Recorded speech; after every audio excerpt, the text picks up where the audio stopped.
Hey, Afro friends and family. Welcome to another edition of Afro Noon at Noonish. Here I have the editorial team with me, and we've got some updates for you guys from over the weekend and what you can anticipate going on this week. So I'll go first.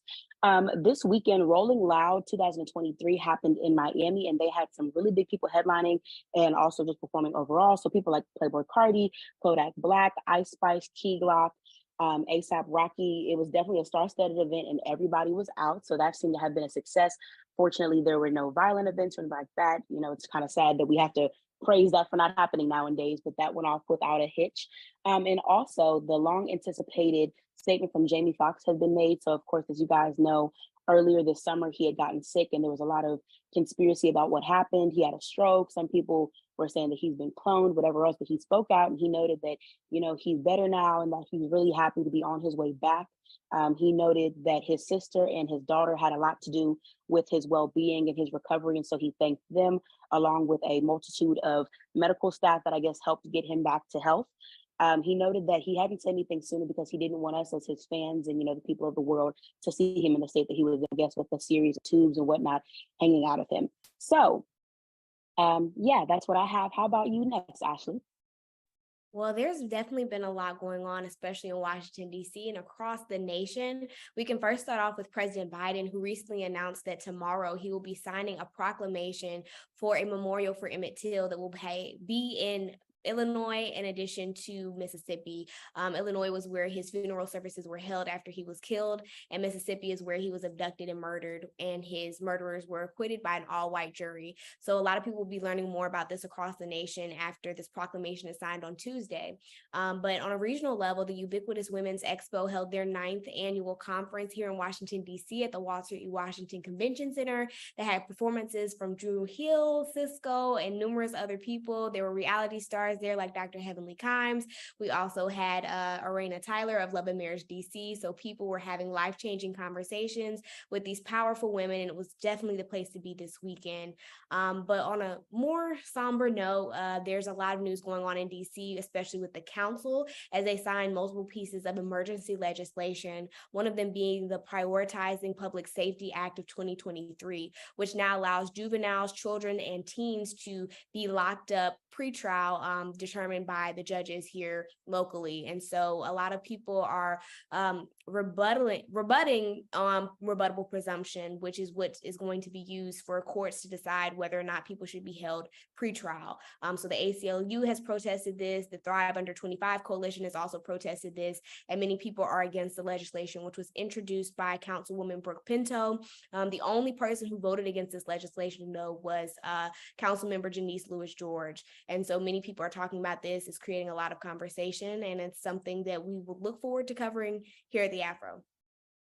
All right. Thank you so much for that update. Megan, what's going on in the world of business? Yeah, so just some news kind of about something that I'm sure a lot of people have heard about. Back in 2022, a viral TikTok challenge began putting Hyundai and Kia drivers at risk of getting their vehicles stolen. The trend, named the Kia Challenge, provided a detailed demonstration on how to steal certain Hyundai and Kia models without push-button starts. All they had to do was use a USB cord. Drivers across the country are still suffering from this challenge today, and in May, both of the automobile manufacturers agreed to a $200 million settlement to resolve a class action lawsuit filed by theft victims across the country.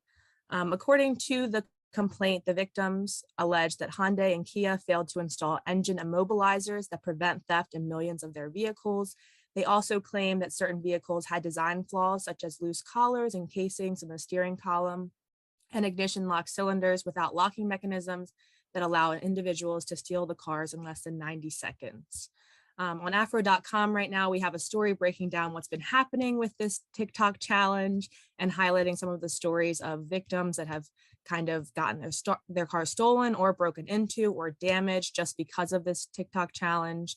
The settlement, which is waiting for court approval right now, would cover nearly 9 million drivers. And if you are a Hyundai or Kia driver, you can certainly check out the Kia website. They have some information about the settlement, about the qualifications, about what you might be able to receive if the settlement gets pushed through. And you can check that out at www.kiaenginesettlement.com. But definitely keep up with that story if you've been affected by this. And if you want to reach out to the AFRO, please do about your story if your car has been stolen or damaged. Oh, well, I'm happy to hear that some relief is being brought to this issue a little bit, even if it is just financial. Here in the Midwest, the Kia, we call them the Kia boys. They've been really, really bad. I have lots of friends who have Kias and Hyundais, and they have to get locks for their steering wheels. My god sister personally, her car was broken into. So a lot of people have been affected by this. I'm really happy to hear that something is being done about this matter. Thank you so much for that update. And lastly, to our managing editor, Alexis, what's up? What you got for us? Thank you, Aria. So here in Baltimore, there is a lot going on. Right now, we have the squeegee worker trial going on. So this is where 16-year-old Tavon Scott is standing trial for the murder of Mr. Timothy Reynolds. Now, if you recall, back in July 2022, Mr. Timothy Reynolds was shot and killed just steps away from the downtown Inner Harbor here in Baltimore. Allegedly, the person behind that shooting was, at the time, 14-year-old Tavon Scott. He's now 16 years old.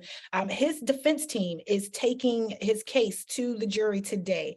We have reporter Tashi McQueen and our political intern, Ms. Kyra Moore, there on the ground inside the courthouse. They are reporting minute by minute what's happening. You can check out some of that coverage on afro.com, how they are doing this.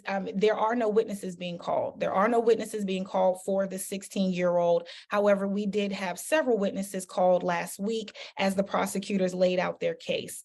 So make sure that you're following afro.com for those updates.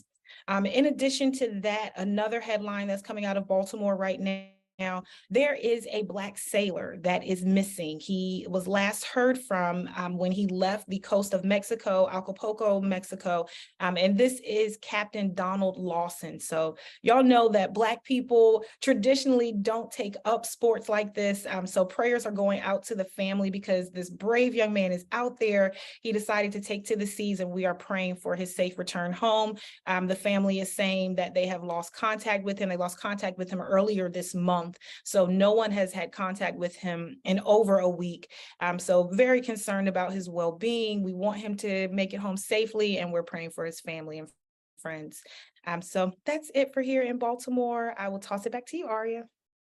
All right. Thank you so much for that update. And like you said, we are absolutely praying for his safe return, and hopefully everything is okay with him. Before we close out, though, we can, as I say, it would be remiss of us to not address the new legislation that has been passed in Florida regarding the teaching of Black history. So for those of you who do not know, apparently now they're trying to alter the way the Black history is taught in the state of Florida. A statement was put out explaining what the curriculum would look like, and it stated that they would be teaching that slavery taught life skills that could possibly benefit the enslaved, which of course we all know simply isn't true. Vice President Kamala Harris went down to Florida in Jacksonville, and she made a statement and had a whole speaking engagement just talking about how insulting this is to us. So if there are any changes in this, or as this goes into play in this coming school year, we would definitely keep you guys updated on, I guess, how this ends up going. But that is another episode of Afro Noon at Noonish, Afro News at Noonish. Thank you all so much for tuning in with us. If there's anything that you want us to cover, please email us at editor@afro.com, and we will see you guys next week. Thank you so much for tuning in.